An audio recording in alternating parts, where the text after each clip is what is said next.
कहानी कुंती और कर्ण का मिलन।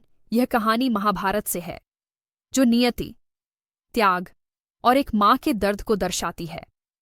कुरुक्षेत्र युद्ध से ठीक पहले पांडवों की मां कुंती को यह बात पता थी कि कौरवों के पक्ष में लड़ने वाला दानवीर कर्ण उनका ही सबसे बड़ा पुत्र है, जिसे उन्होंने जन्म के तुरंत बाद लोकलाज के भय से त्याग दिया था।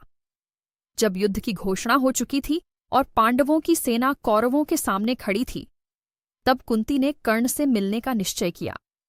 वह अंधेरी रात में चुपचाप कर्ण के शिविर में गईं।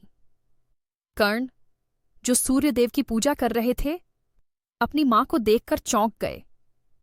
कुंती ने अपने आंसुओं को रोकते हुए कर्ण को अपनी पूरी कहानी बताई कि कैसे उन्होंने उसे जन्म दिया और कैसे उसे त्यागना पड़ा।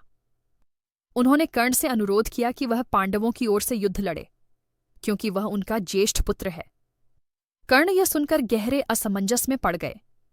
एक तरफ उनकी जन्मदात्री मां खड़ी थीं और दूसरी तरफ दुर्योधन के प्रति उनकी अटूट मित्रता और निष्ठा थी, जिसने उन्हें हर कदम पर सहारा दिया था।